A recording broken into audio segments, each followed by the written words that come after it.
Hai guys, ketemu lagi di channel Vintage Sentinel. Kali ini kami menampilkan konten spesial Hari Kemerdekaan Republik Indonesia ke-77, dimana konten kali ini adalah tentang mengikuti jejak perjuangan pada masa kemerdekaan atau saat agresi militer Belanda pertama, dimana di kota Magelang adalah salah satu tempat terjadinya perang besar yang kelak akan berlanjut ke Perang Palagan Ambarawa. Nah, karena kita adalah anak motor guys, maka akan kita bawakan dalam bentuk motovlog ala anak motor juga guys. Oke, bagi yang belum subscribe silahkan untuk subscribe, like, dan share-nya guys, agar kalian dapat memperoleh notifikasi jika kami mengupload konten-konten motor yang kalian butuhkan. Oke guys, langsung lanjut aja guys, check it out.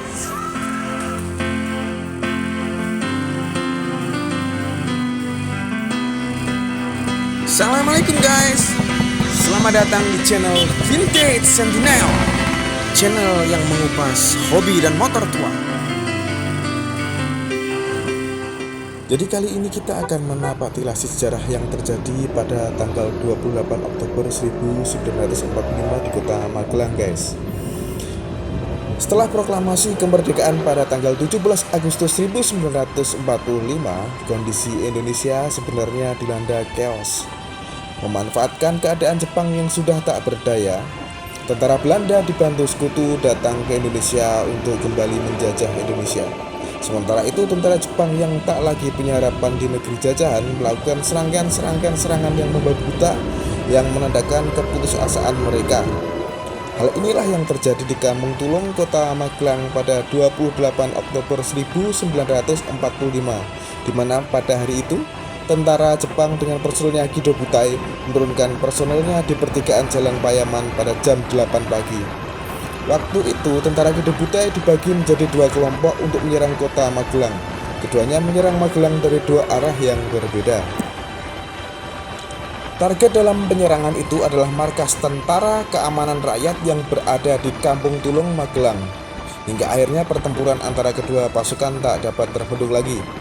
Tentara Kido Butai mengepung Kampung Tulung dari segala arah sehingga tak ada seorang pun warga kampung yang dapat meloloskan diri. Tak hanya itu, di sepanjang perjalanan Kampung Tulung, pasukan itu menembaki setiap orang yang berada di hadapannya tanpa belas kasihan.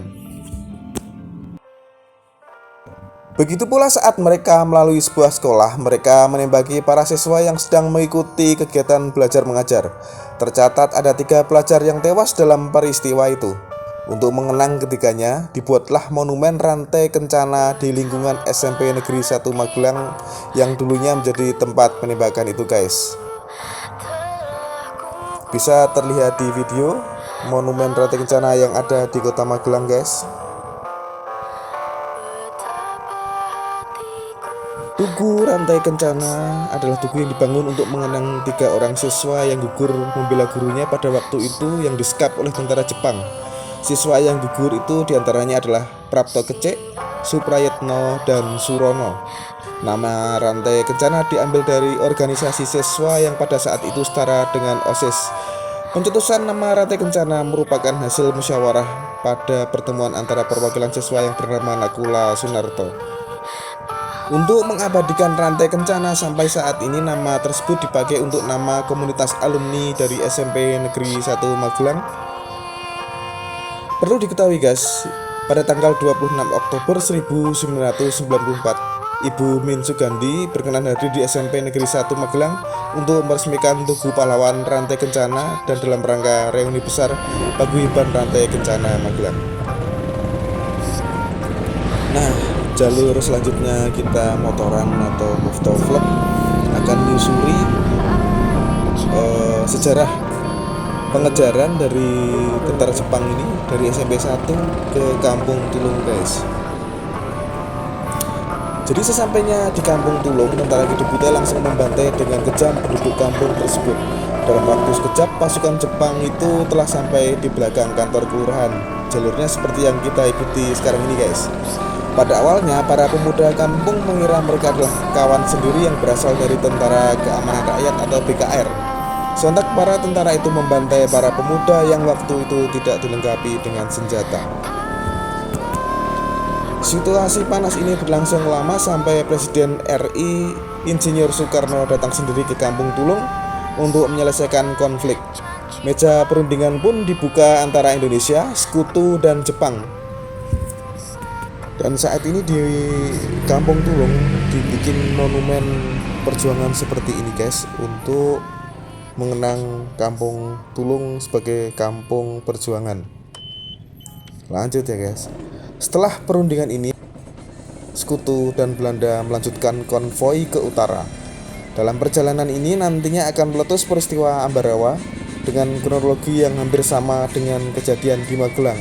Namun pertempuran itu niscaya akan lebih dahsyat dan tercatat dalam sejarah sebagai salah satu tragedi nasional saat masa revolusi Indonesia. Nah, sekarang kita lanjut perjalanan ke tempat asal tentara Jepang dan tentara Belanda saat bermarkas di kota Magelang. Jadi pada saat penyerangan Kampung Tulung terjadi kesalahpahaman dari pasukan Jepang dan Sekutu yang awalnya berniat untuk membebaskan tawanan perang dari pasukan Belanda yang ditahan di kompleks militer Jepang saat itu, yaitu di Rindam pada saat ini guys. Nah, dari Rindam inilah mereka berkumpul sebelum menyerang Kampung Tulung. Namun sebelum itu kita akan mampir dulu ke situs sejarah, salah satu situs sejarah yang ada di kota Magelang, yaitu monumen atau Museum Jenderal Sudirman. Salah satu situs bersejarah yang dimiliki oleh kota Magelang salah satunya adalah Museum Jenderal Sudirman yang terletak di kompleks wisata Badaan kota Magelang guys. Di kota Magelang ini berdiri Museum Jenderal Sudirman. Jadi bangunan museum ini adalah saksi bisu dari jejak keberadaan Jenderal Sudirman di kota Magelang pasca gerilya, di mana beliau dirawat dari penyakit yang dideritanya di rumah sakit tentara yang lokasinya tidak jauh dari lokasi museum ini guys.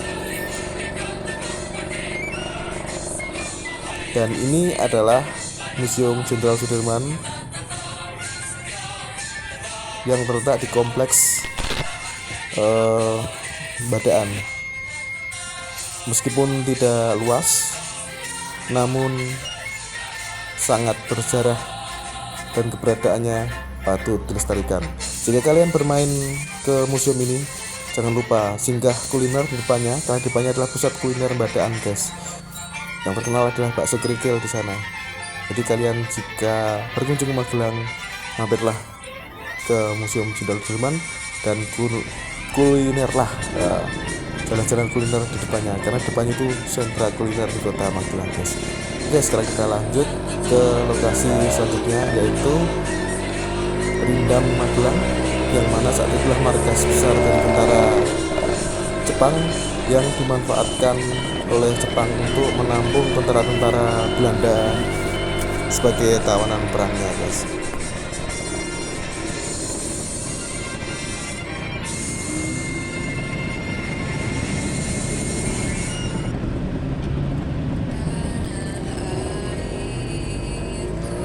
Oke guys, jadi seperti inilah penampakan dari bangunan kompleks Rindam kota Magelang, yang mana pada zaman penjajahan dulu atau zaman kemerdekaan, tempat ini adalah kompleks militer sebelum dipakai oleh kompleks militer Jepang. Sebenarnya kompleks militer Belanda juga guys.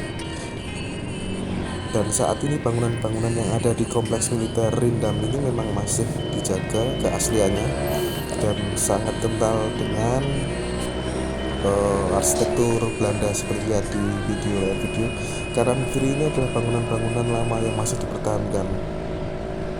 Ini adalah barak-barak militer pada zaman Belanda dan sekarang masih dipertahankan juga sebagai rumah dinas tentara-tentara atau anggota TNI yang ada di kota Magelang ini guys.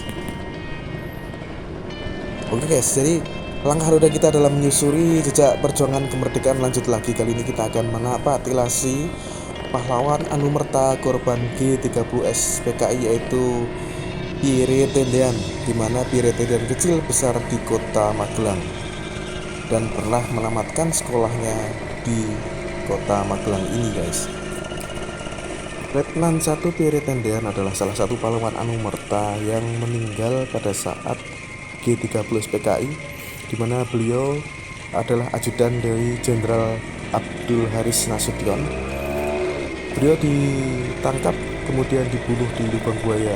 Nah, pada saat bersamaan putri dari Jenderal A. Nasution yang bernama Ade Irma Suryani tertembak di rumah dinas Jenderal A. Nasution.